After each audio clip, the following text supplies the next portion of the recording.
Hallelujah. आज का वचन हम देखेंगे, be faithful with your soul. अपने आत्मा के साथ वफादार हो जाओ। अपने आत्मा के साथ, देखो किसी के साथ तो आपने क्या वफादार होना, एटलीस्ट अपने आत्मा के लिए सोचने की आदत डालो। एक वचन के ऊपर गौर करते हैं, मरकुस लिखित सुसमाचार उसका 8 अध्याय 34 वचन से 38 वचन तक पढ़ने लगा हूं, ध्यान दीजिएगा।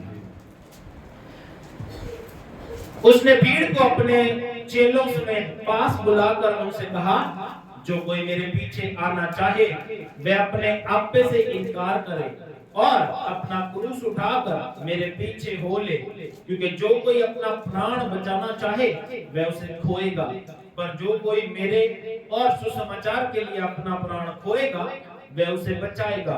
यदि मनुष्य सारे जगत को प्राप्त करे और अपने प्राण की हानि उठाए तो उसे क्या लाभ होगा? मनुष्य अपने प्राण के बदले क्या देगा? जो कोई इस व्यभिचारी और पापी जाति के बीच मुझसे और मेरी बातों से लग जाएगा, मनुष्य का पुत्र भी जब वह पवित्र दूतों के साथ अपने पिता की महिमा सहित आएगा तब उससे भी लग जाएगा। आमीन। बाइबल बताती है यहाँ पे कि अगर मनुष्य पूरे जगत को प्राप्त करे तो उसे लाभ क्या होगा।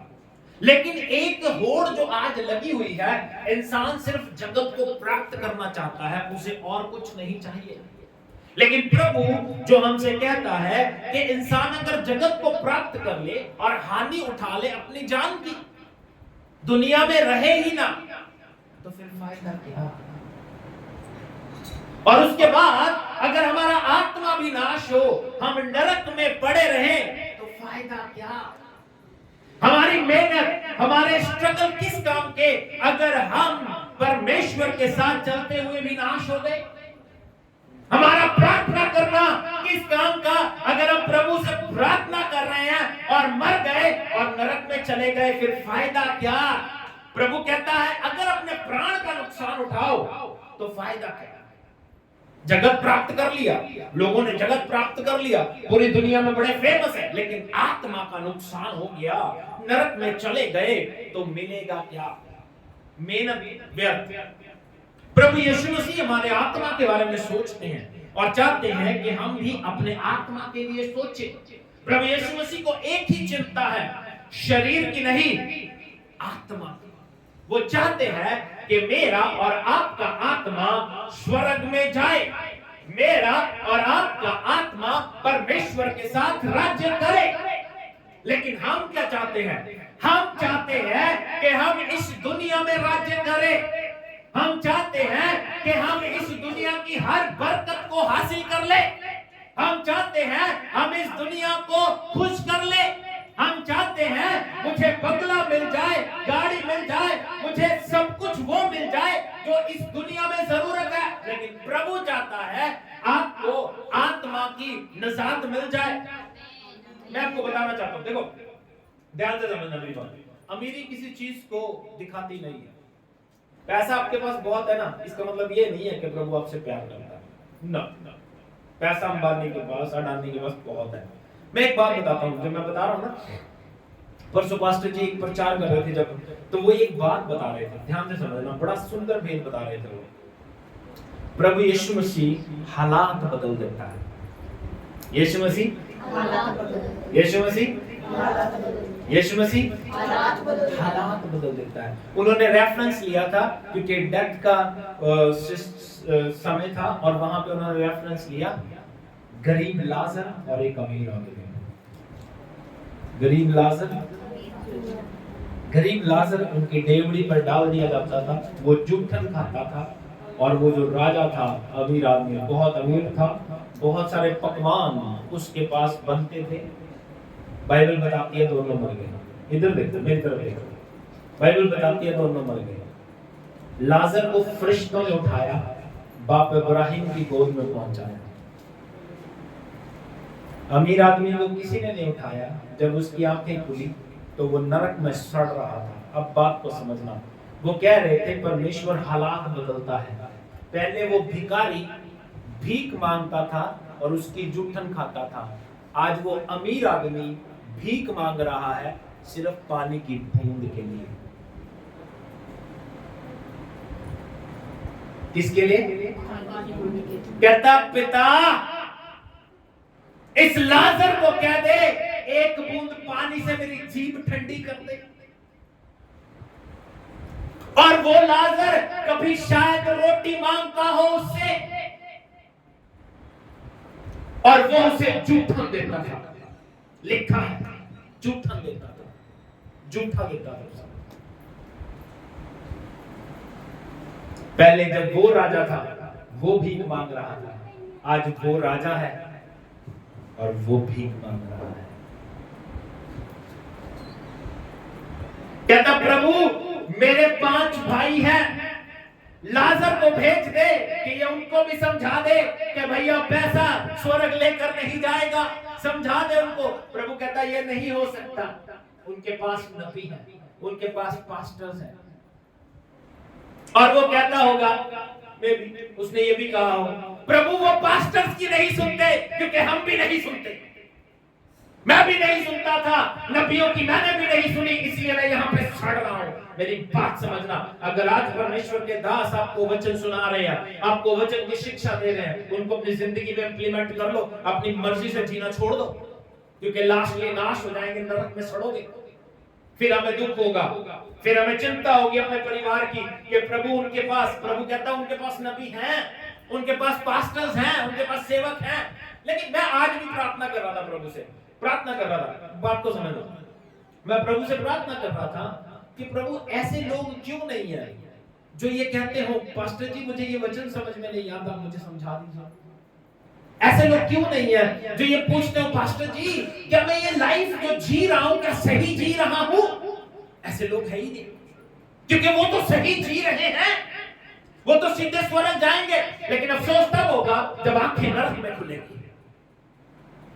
ऐसे लोग है ही नहीं। प्रभु को वही लोग चाहिए जो उससे डरते हो। आमीन। प्रभु चाहता है कि आप अपने प्राण से, अपने आत्मा से प्रेम करें। ओके, प्रभु चाहता है कि आपके आत्मा का डिसीजन आपके हाथ में है। प्रभु कहता है मैंने मृत्यु और जीवन आपके सामने रख दिया, चुनाव तुम्हारा है, मृत्यु लेनी है या जीवन लेना है। प्रभु कहता है स्वर्ग और नरक तुम्हारे सामने खुले हैं। स्वर्ग के लिए तुम्हें मेहनत करनी पड़ेगी, यीशु मसीह के साथ चलना पड़ेगा, लेकिन नरक के लिए कोई मेहनत करने की जरूरत नहीं है, नरक अपने आप मिल जाएगा। ओके, तो बाइबल जो हमें बताती है कि हम अपने आत्मा, कह रहे भैया ध्यान से समझो, अपने आप से वफादारी दिखानी है। जो इंसान प्रभु के साथ सही नहीं चल रहा, वो प्रभु को कुछ नहीं दे रहा, वो प्रभु को धोखा नहीं दे रहा, वो अपने आप को धोखा दे रहा है, अपने प्राण को धोखा दे रहा है, अपने आत्मा के नाश का कारण बन रहा है। आप किसी का कुछ नहीं ले रहे, अपने आप को धोखा दे रहे, क्योंकि आत्मा आपका नाश होगा। तो प्रभु यही चाहता है कि आप किसी के साथ वफादार हो ना हो, एटलीस्ट अपने आत्मा के साथ वफादार हो। अपने आत्मा के लिए सोचो, जब कोई काम करो तो ये सोचो कि इससे मेरे आत्मा पे कोई असर तो नहीं पड़ेगा, इससे मेरे स्वर्ग के जीवन में कोई रुकावट तो नहीं आएगी। ऐसा जीवन प्रभु हमसे चाहता है। लेकिन हम जितना इस दुनिया में जी रहे हैं, आत्मा के लिए सोच ही नहीं रहे। हमारे दिल में, हमारी जिंदगी में सिर्फ और सिर्फ शरीर की बातें हैं। किसकी बातें हैं? एक वचन के ऊपर गौर करते हैं, लूका रचित सुसमाचार उसका 12 अध्याय 16 वचन से 21 वचन तक सुनिए। कितना सुंदर वचन है। मैं क्या कह रहा हूं, इंसान सिर्फ शरीर के लिए सोच रहा है। सुनिए क्या लिखा है। उसने उनसे एक दृष्टांत कहा, लूका रचित सुसमाचार उसका 12 अध्याय 16 वचन से 21 वचन तक। यीशु मसीह दृष्टांतों में बातें करते थे, यानी एक कहावतें जिसको कहते हैं, कहावत डालते थे, दृष्टांतों में बातें करते थे। और प्रभु यहाँ पे भी एक कहावत डाल रहे हैं। कहते किसी धनवान की भूमि में बड़ी उपज हुई, तब वह अपने मन में विचार करने लगा मैं क्या करूं, क्योंकि मेरे यहाँ जगह नहीं जहां अपनी उपज इत्यादि रखूं। और उसने कहा मैं ये करूंगा, मैं अपनी बखारियां तोड़कर उनसे बड़ी बनाऊंगा और वहां अपना सब अन्न और संपत्ति रखूंगा, और अपने प्राण से कहूंगा कि हे प्राण, तेरे पास बहुत वर्षों के लिए बहुत संपत्ति रखी है, चैन कर, खा पी, सुख से रह। परंतु परमेश्वर ने उससे कहा हे मूर्ख, इसी रात तेरा प्राण तुझसे ले लिया जाएगा। तब जो कुछ तूने इकट्ठा किया है वह किसका होगा? ऐसा ही वह मनुष्य भी है जो अपने लिए धन बटोरता है परंतु परमेश्वर की दृष्टि में धनी नहीं है। क्या हुआ? एक आदमी सिर्फ शरीर के लिए सोच रहा है, उसे आत्मा से कोई फर्क नहीं पड़ता। जो इंसान शरीर के लिए सोचेगा ना, बाइबल कहती है मूर्ख ने अपने मन में कहा परमेश्वर है ही नहीं। और कहने की जरूरत नहीं है, हम अपनी हरकतों से दिखाते हैं कि परमेश्वर है या नहीं है। When you believe on God, तो हमें पता है कि परमेश्वर है। लेकिन when you believe on money, अपने पैसे पे भरोसा करते हो, अपने पैसे पे विश्वास करते हो, it means you believe कि God नहीं है। किस पे भरोसा है? पैसा क्या कह रहा है? धन संपत्ति बहुत होगी, कहता मैं अपनी जान से कहूंगा, है मेरी जान, खा पी ऐश कर, मौज कर, तेरे पास बहुत सालों के लिए बड़ी संपत्ति पड़ी है। प्रभु कहता आज रात को तेरा प्राण ले लो। मैं सच बता रहा हूं, आपको पता भी हो ना, समझना मेरी बात, आपको पता भी हो ना कि आज रात मेरा प्राण निकल जाएगा, आप तब भी अपने आप को बचा नहीं सकते। पता क्यों? आपको पता है, आपको पता है, आपको पता है आज रात आपकी जान निकल जाएगी, तब भी आप बचा नहीं सकते क्योंकि जान लेने की ठानी पता किसने है? परमेश्वर ने। उससे बच के कहां जाओगे? आपको मालूम है एक डांसर था माइकल जैक्सन, वो चाहता था वो 150 साल जिए। क्या चाहता था? क्या चाहता था? उसका खाना लेबोरेटरी में टेस्ट होने जाता था, 200 डॉक्टर्स उसके इर्द गिर्द रहते थे, उसका बीपी, ब्लड प्रेशर, शुगर हर रोज हर पल चेक होता था, खाना लेबोरेटरी में टेस्ट होके फिर आता था, फिर वो खाता था। लेकिन कितने साल जिया? कितने साल जिया? सिर्फ 50 साल। 100 साल कम रह गए भैया, 50 साल। But when you believe on God, जब आप प्रभु पे भरोसा करोगे, जब आप उसके वचन के अनुसार जियोगे, जब आप उसके साथ वफादारी से चलोगे, you will live 120 years, 120 साल तक जियोगे। फिर मेरे खाने को टेस्ट करने की जरूरत नहीं है। प्रभु कहता है अगर कोई जहर वाली चीज भी खा जाएगा, वो भी तुझे नुकसान नहीं देगी, फायदा देगी। कब? When you believe on God, When you believe on people, जब लोगों पे बिलीव करेगा, डॉक्टर्स पे बिलीव करेगा, 200 डॉक्टर्स की टीम है, 10,000 डॉक्टर्स की टीम है, you will die। कहता जो इंसान पे भरोसा रखता है वो श्रापित है। Believe on God, believe on God, believe on God। अरे भैया अपने आप से वफादार हो जाओ। प्रभु यीशु मसीह ने कहा अपनी चिंता करके तुम अपना एक भी बाल चिट्टा काला नहीं कर सकते। No no no no no. प्रभु कुछ कहता है, हम कुछ सुनते हैं। यहां पे भी बाइबल बताती है हम शरीर की बात कर रहे हैं, बट शरीर से नहीं, आत्मा से वफादार, अपने आत्मा के बचाने की कोशिश करो। यहां भी देखते हैं हम पैसा आ गया है ना, जिंदगी पैसा बहुत है, घर बना लिया उसने, बखारियां बड़ी कर ली, लेकिन जीवन नहीं। जीवन फिर ऐसा पैसा किस काम का? जीवन ही नहीं है। मोस्ट ऑफ द टाइम इंसान क्या करता है, जो लोग पैसे पे बिलीव करते हैं ना, उनका पैसा भी लगता है और नुकसान भी होता है। पैसा भी गया, जीवन भी चला गया। इसके पास पैसा भी है। मैं आपको बताता हूँ, एक बड़ा अच्छा एग्जांपल बताता हूँ। हमारे एक बड़े अच्छे नॉन थे, नाम नहीं बताऊंगा क्योंकि अच्छा नहीं लगता, बहुत अच्छे थे, और लेकिन उनका विश्वास पता क्या था? बड़े प्राइडी थे, बड़े प्राइडी। वो कहते थे मेरे घर के सामने हॉस्पिटल है, सारा ट्रीटमेंट यहाँ पे होता है, दुनिया भर की मशीनें हैं यहाँ पे, आई विल नॉट डाई। ये था उनके पैसे पे भरोसा। अमीर बहुत थे वो, करोड़पति। लेकिन आपको पता है रात को 10 बजे उनको बुखार हुआ। क्या हुआ? उसी हॉस्पिटल में जिस पे उनको मान था, एडमिट हुए। और 10 बजे, एग्जैक्ट 10 बजे जब वो एडमिट हुए ना, उनको पता चल गया था मैं किया। उन्होंने एक चिट पे लिखा, अपनी वाइफ को दिया, मैं जा रहा हूँ। और आधे घंटे बाद उनकी डेथ हो गई। वो बड़ी बड़ी मशीनें, बड़ा पैसा किसी काम नहीं है। आज वो दुनिया में नहीं है, आज वो दुनिया में नहीं है। इसके ऑपोजिट हमारे पास्टर जी जिनकी मैं बात कर रहा हूँ, आज उनकी उम्र मुझे लगता है 89 के करीब उनकी एज हो चुकी है, but still he is alive. मैं कहता हूँ उनकी prayer life amazing, prayer life amazing. बहुत कम लोग हैं जिनको मैंने देखा है कि दे वर लिविंग लाइक यीशु मसीह। मेरे एक आइजक सर थे जिनको मैंने देखा कि यार वो यीशु मसीह की तरह जी रहे हैं। बड़े कम लोग हैं लिव लाइक जीसस। इम्पैक्ट करना चाहिए लाइफ में, तो अपने आत्मा के साथ वफादार हो। Believe on God only. आमीन।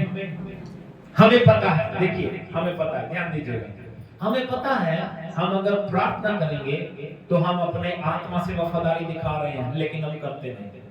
हमें पता है जब हम चर्च जाएंगे तो हम अपने आत्मा के लिए जा रहे हैं, लेकिन हम चाहते नहीं। हमें पता है जब हम अपने घर पे बैठ के प्रभु का नाम लेंगे तो हमारे आत्मा की उन्नति होगी, लेकिन हम करते नहीं क्योंकि हमें शरीर की इच्छाएं ज्यादा होती हैं।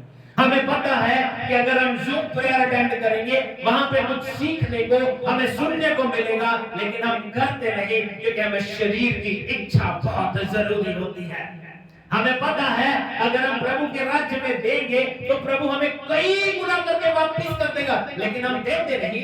दांतों से नोटों को दबा के अपने घर में रखते हैं और हम कहते हैं ऐ मेरी जान खा पी मौज कर, तेरे पास बहुत कुछ पड़ा है। लेकिन प्रभु कहता है बेटा ये किसी काम नहीं आएगा। जब जिसने तुझे दिया तो उसको दे नहीं पा रहा तो तू किसको देगा? हमें पता है जो चीजें हमें पता है हम वो भी नहीं कर पाते। हमें पता है अगर हम आज्ञाकारी रहेंगे तो ही हमें ब्लेसिंग्स मिलेगी, लेकिन हम आज्ञाकारी नहीं रहते। मैं अपनी वाइफ से कह रहा था जब हमने वो देखा, और सेम बात मैं मदन जी के घर में बोल रहा था, जो लोग मिट्टी उठा रहे थे अगर वो लोग यीशु मसीह के पास आ जाएंगे उनका ज़मीर मर जाएगा, वो मेहनत करनी छोड़ देंगे। यीशु मसीह के पास शैतान उनको चलने नहीं देंगे। चलने ओहो शानू तो डैडी मेरे नाल गल करते सी जब ये यीशु मसीह में नहीं थे। सच्ची बातें बता रहा हूं आपको। चाचा मुझे कह रहे कहते पास्टर जी मेरी आंख 8 बजे तो पहला नहीं खुलती। कहते जब मैं यीशु मसीह से नहीं सी इन्होंने ऊपर एक मंदिर बना रखा था और उसमें कहते सुबह 4 बजे मैं घंटी बजाता था। अब मेरी आंख नहीं खुलती। मेरा कहने का मतलब क्या है, वही लोग अगर यीशु मसीह के पास आ जाएंगे शैतान उनको फुल नींद देगा, फुल नींद देगा। एंजॉय, सो जा, चर्च जाने की जरूरत नहीं है। अच्छा आप लोग कहीं जाके देखोगे ये जो सत्संग भवन होते हैं वहां पे देखोगे ना लोग जो है पक्के कर रहे हैं, और यही लोग यीशु मसीह के पास आ जाएंगे ना ये चाहेंगे पक्का इनको किया जाए, ये नहीं करेंगे। इनका कॉन्शियस मर जाता है, विवेक मर जाता है। पहले दुनिया में बड़े बड़े बहुत पैसे लगाते होंगे, हर त्योहार अपनी जिंदगी में मनाते होंगे, लेकिन जब यीशु मसीह के पास आ जाएंगे ना सोच के कोई 500 दे रहा, कोई 200 दे रहा बड़ा दिन मनाने के लिए, कोई 300 दे रहा। अरे भैया पूरा साल त्योहार मनाते थे, दुनिया भर के पैसे लगाते थे, लेकिन चर्च में कॉन्शियस मर जाता है, विवेक मर गया, हम मरे जैसे हो जाते हैं। क्योंकि प्रभु को पता है कि अगर ये सही चलेगा तो ही ब्लेस होगा, और शैतान को भी पता है इसको मैंने सही चलने नहीं देना, नहीं चलने दूंगा इसको सही। तो तनख्वाह लेके आ, सबसे पहले दशमांश खिलाऊंगा तेरे को, दशमांश दे दे राशन वाले को। तो तनख्वाह लेके आ, प्रभु को नहीं देना तो राशन वाले को दे। तेरा पैसा आ रहा है उसको दबा ले, प्रभु के राज्य में देने की जरूरत नहीं है। हम शैतान की सुनते हैं, पूरा सुनते हैं, लेकिन प्रभु के वचनों की नहीं सुनते। प्रभु के वचनों की हमें पता है कि अगर हम प्रभु के साथ वफादार रहेंगे तभी हमारी वफादारी प्रभु के साथ राज्य करेगी, तभी हम स्वर्ग में जाएंगे। आमीन। ये जो जीवन है इसकी कीमत को समझो। मैं नहीं कह रहा कि आप मेरे साथ वफादार हो, मैं ये कह रहा हूं कि आप अपने आत्मा के साथ वफादार हो जाओ भैया। मैं ये कह रहा हूं कि आप अपने साथ भी वफादार नहीं हो। अगर आप अपने लिए नहीं सोच सकते तो किसके लिए सोचोगे? अगर आपको आज ये कॉन्फिडेंस नहीं है कि मैं स्वर्ग में जाऊंगा, तो हमारा दुनिया में रहना व्यर्थ है, वेस्टिंग योर टाइम। आपको कॉन्फिडेंस होना चाहिए, इंश्योर्ड होना चाहिए। आपको पता है इंश्योरेंस लेती है दुनिया? इंश्योरेंस का मतलब क्या होता है? किसने किसने ली है इंश्योरेंस? ली है किसी ने? लेनी चाहिए, लेनी चाहिए। इंश्योरेंस क्या होती है? फ्यूचर सिक्योर करना। अगर मैं नहीं रहा, मेरी फैमिली को इतना अमाउंट मिल जाएगा, या अगर मैं रहा तो कुछ पेएबल इंश्योरेंस होती है जो समय समय पर आपको पैसा वापस आता है। तो पता होता है हमें, ये उसे कहते हैं इंश्योर। आपको इंश्योर होना चाहिए कि मैं स्वर्ग में जाऊंगा। पता होना चाहिए कि अगर यीशु मसीह अगर लेने के लिए हमें आ गए तो मैं स्वर्ग में जाऊंगा। ये कॉन्फिडेंस अगर नहीं है तो हम दुनिया की भीड़ में खो गए हैं। इसीलिए अर्नेस्ट मंगल जी कहते हैं, दुनिया की भीड़ में क्यों खो रहा, मिलेगा कुछ भी ना फल जो बो रहा। तू आजा घर लौट, ओ आजा बच्चे आजा, प्रभु बुला रहा है, आजा आजा बेटा आजा आजा आजा आजा।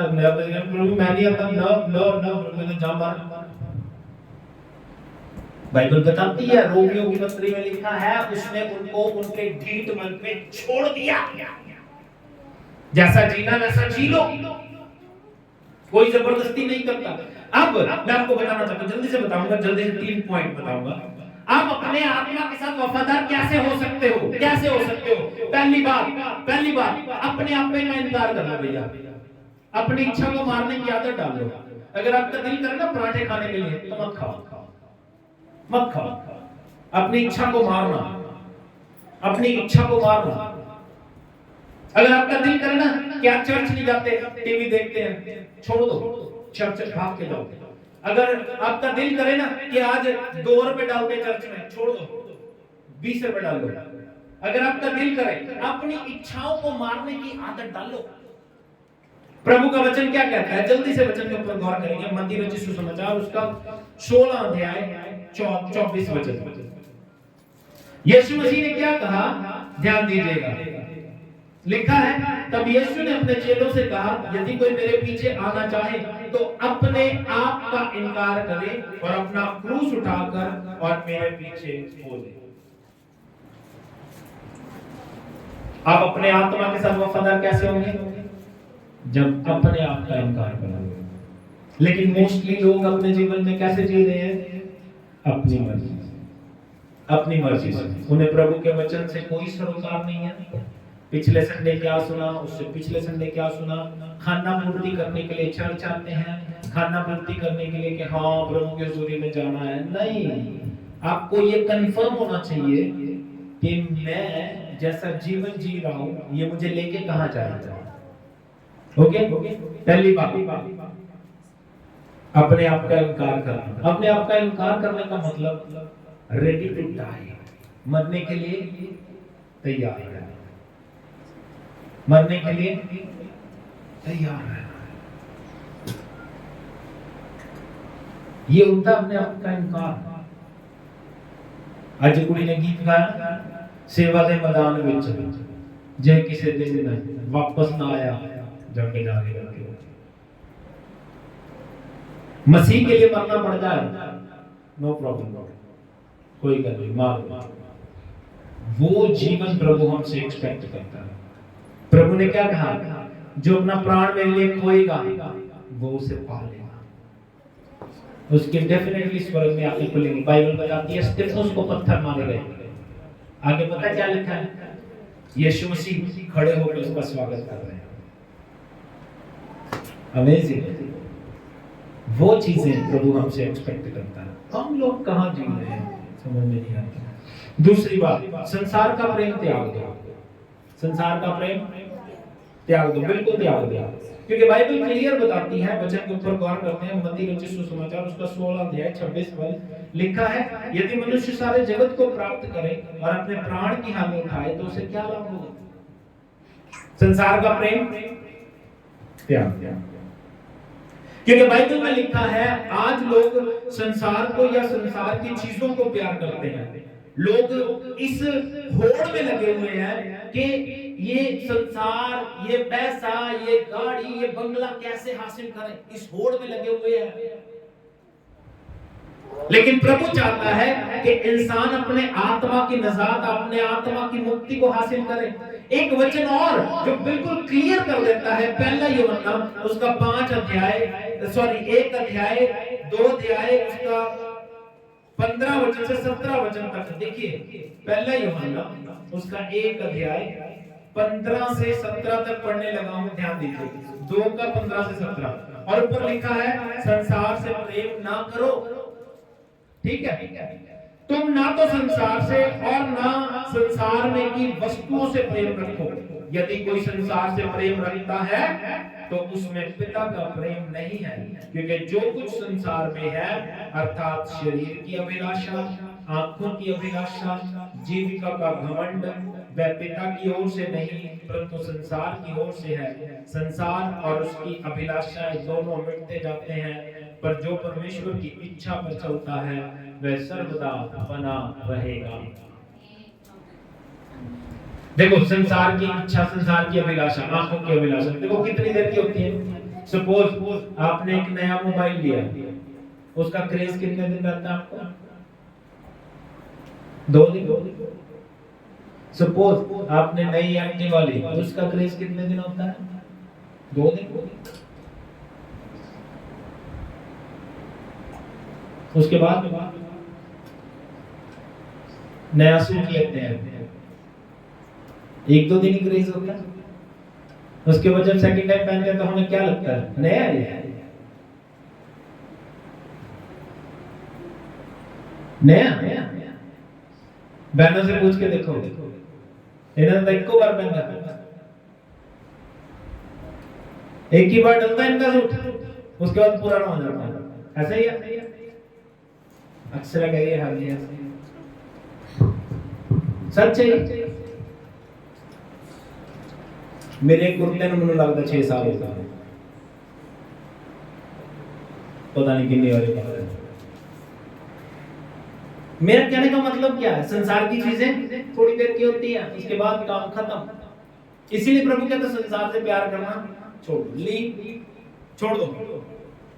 चुनाव आपका है, आप क्या चुने, संसार या प्रभु। बस ये याद रखो, अगर आप प्रभु को चुनते हैं तो संसार से मेल नहीं रख सकते, और अगर संसार को चुन रहे हो तो परमेश्वर से कोई रिश्तेदारी नहीं है।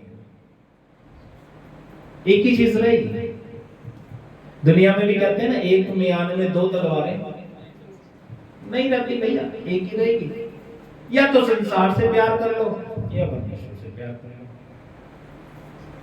अपने जीवन में प्रभु के साथ चलते हुए ऐसी लाइफ जीना, यही जिंदगी है। आमीन। तीसरी और आखिरी बात, प्रभु के वचन की आज्ञा मानना। प्रभु के वचन की, प्रभु आज भी उन लोगों को पसंद करता है जो उसके वचन को मानते हैं। किनको?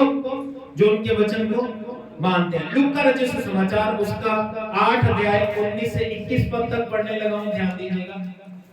Hallelujah, thank you Jesus. क्या लिखा है सुनिए। उसकी माता और उसके भाई उसके पास आए, पर भीड़ के कारण उससे भेंट न कर सके। उससे कहा गया, तेरी माता और तेरे भाई बाहर खड़े हुए तुझसे मिलना चाहते हैं। उसने उनसे उत्तर में कहा, मेरी माता और मेरे भाई ये हैं जो परमेश्वर का वचन सुनते और मानते हैं। प्रभु किन लोगों को पसंद करता है? प्रभु के वचन को सुनते और मानते हैं। इसको नेक्स्ट वीक कंटिन्यू करूंगा। Respect the word of God, प्रभु के वचन का आदर करना। प्रभु क्या कहता है? प्रभु किन लोगों को पसंद करता है? जो उसके वचन को मानते हैं। और एक वचन हमने पिछले दिनों में पढ़ा था, दानियल नबी की किताब, उसका 9 अध्याय, देखिए कितना सुंदर पद है। Thank you Jesus. क्या कहता है प्रभु का दास दानियल? सुनिए 9 अध्याय का 4 वचन। मैंने अपने परमेश्वर यहोवा से इस प्रकार प्रार्थना की और पाप का अंगीकार किया, हे प्रभु तू महान और भय योग्य परमेश्वर है, जो अपने प्रेम रखने और आज्ञा मानने वालों के साथ अपनी वाचा को पूरा करता और करुणा करता है। किनके साथ? जो उससे प्रेम करते और उसकी वाचाएं वैसी हैं, उसके वचन सच्चे हैं, लेकिन वो उनके लिए पूरे होते हैं जो उससे प्रेम करते हैं और उसकी आज्ञा का मानते हैं। मैं नहीं कह रहा, बाइबल कहती है। आगे क्या लिखा है? काफी है। तो इस संसार का प्रभु का वचन ये कहता है कि अब लास्ट थिंग जो प्रभु सिखा रहा है वो ये, respect the word of God. प्रभु के वचन का आदर करने की आदत है। प्रभु का वचन सुनना काफी नहीं है, प्रभु के वचन के अनुसार जीना होगा। जब आप चाल चलते हैं, जब आप नेक्स्ट स्टेप अपनी लाइफ में लेते हैं, आपको पता होना चाहिए कि ये वचन के अनुसार राइट है या रॉन्ग है। जब ये बात आपको एहसास हो जाएगी, तब आपके जीवन में बदलाव आ रहा है। ये बात आपको महसूस होनी चाहिए। आज लोग प्रार्थना करते हैं, बाइबल पढ़ते हैं, चर्च जाते हैं, लेकिन प्रभु के वचन को आदर नहीं करते। ये सच है। प्रार्थना भी कर रहे हैं, बाइबल भी पढ़ रहे हैं, लेकिन पढ़ना वो खाना पूर्ति कर रहे हैं प्रार्थना करके कि हाँ पास्टर जी ने कहा प्रेयर करनी है, लेकिन प्रैक्टिकल बहुत जरूरी है। आप पढ़ते हो, स्कूल में पढ़ते हो, काम करते हो, एग्जाम देने ना जाओ, कितना अच्छा होता है। पढ़ते हो, प्रैक्टिकल लिखना पड़ेगा आपको जाके। आपने पढ़ लिया, बता दो मैडम पढ़ लिया मैंने, कहेगी बेटा लिख के दिखा, प्रैक्टिकल करके दिखा, कुछ करके दिखा हमें। इसी तरह परमेश्वर है। हम बाइबल पढ़ते हैं, प्रार्थना करते हैं, चर्च जाते हैं, लेकिन प्रैक्टिकल उन वचनों को जो हम पढ़ते या सुनते हैं उनके अनुसार जी रहे हैं या नहीं, इन बात से बड़ा फर्क पड़ता है। मैं ऐसे लोगों को जानता हूं जो प्रार्थना करते, बाइबल पढ़ते, और मैंने उनके मुंह से गालियां तक सुनी। वो गालियां देते हैं, which is biblically not right, biblically सही नहीं है। गालियां दे रहे हैं लोग, और किसी और को नहीं, अपने ही बच्चों को गालियां दे रहे हैं, अपने ही बच्चों को कोस रहे हैं, अपने ही बच्चों को श्राप दे रहे हैं। ये लोग वो हैं जो ये कहते हैं हम क्रिश्चियन हैं। ये लोग वो हैं जो ये कहते हैं कि हम प्रभु के लोग हैं। ऐसे लोग हैं, इनके जीवन में कोई डर नहीं है, फिर भी दे सकते। ये लोग कहते हैं कि मैं प्रार्थना भी करता हूँ जी, बाइबल भी पढ़ता हूँ। हमारे एक बंदा था, कहते जी मैं सुबह उठ के प्रार्थना करता हूँ, लेकिन रात को 2 पैग जरूर लगाता हूँ। सुबह 4 बजे उठ के प्रार्थना करता हूँ, और रात में 2 पैग ला के अपने घर वाली पे गोटा मार के ना जबड़ा ही तोड़, मतलब दे सके कि हाँ ये राइट लाइफ है, ये सही जिंदगी है। तो इसलिए अपने जीवन में प्रभु के वचनों के अनुसार जीने की आदत डालो। झूठ बोलते हैं लोग, चुगली निंदा करते हैं। 90% मसीही लोग डबल स्टैंडर्ड जिंदगी जी रहे हैं, दोगली जिंदगी जी रहे हैं। न सिर्फ मसीही, दुनिया में भी कुछ लोग सामने कुछ और है, पीठ पीछे कुछ और है। हिम्मत इतनी होनी चाहिए हमारे अंदर। वैसे तो मैं इन बातों को गौर ही नहीं करता है, दुनिया बोलती है, पीठ पीछे बोलती है, बोलती रहती है। मैं एक सुंदर बात कल पढ़ रहा था, कहता जो आपकी पीठ पीछे बोलते हैं उनके बारे में क्या विचार है? कह रहा आपको समझ जाना चाहिए जो मेरी पीठ पीछे बोल रहे हैं उनसे मैं 2 कदम आगे हूं, इसीलिए पीछे हैं। एक पहले मैंने बताया था, कहता जो आपकी पीठ पीछे बोलते हैं, कहता कोई बात नहीं, उनको मैंने ही रखा था, इनको सैलरी नहीं देता मैं, लेकिन काम अच्छा करते हैं। कहता बातें भी उनकी होती है जिनमें कोई बात होती है।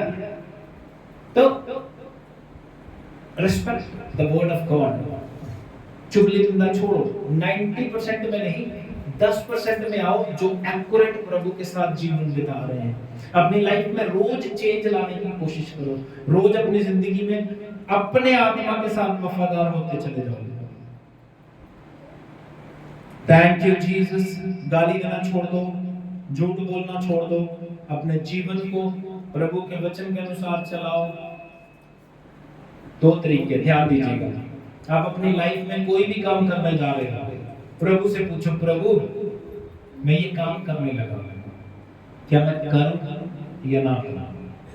अगर आपके प्रभु बात नहीं करता या जवाब नहीं मिलता, तो आपके पास प्रभु का दास है। प्रभु के दास से पूछो, पास्टर जी मैं ये करना चाहता हूँ, मैं करूं कि नहीं करूं? लेकिन अगर आप अपनी मर्जी से जीना चाहते हो, इट्स योर लाइफ। हमारा काम बताना है, हमारा काम परमेश्वर का वचन समझाना है। आप अपनी मर्जी से जीना चाहते हो, आपका जीवन है, आप जी सकते हो। मेरा काम मैंने कर दिया। बाइबल कहती है अपना वचन सुनाना काम है, इस वचन को मैंने सुना दिया। सो प्रभु आपको आशीष दे। अपने सरों को झुकाएं, ध्यान को परमेश्वर की ओर लगाएं। आज से प्रभु के वचनों के अनुसार चलने की कोशिश करें और अपने आत्मा के साथ वफादार हो।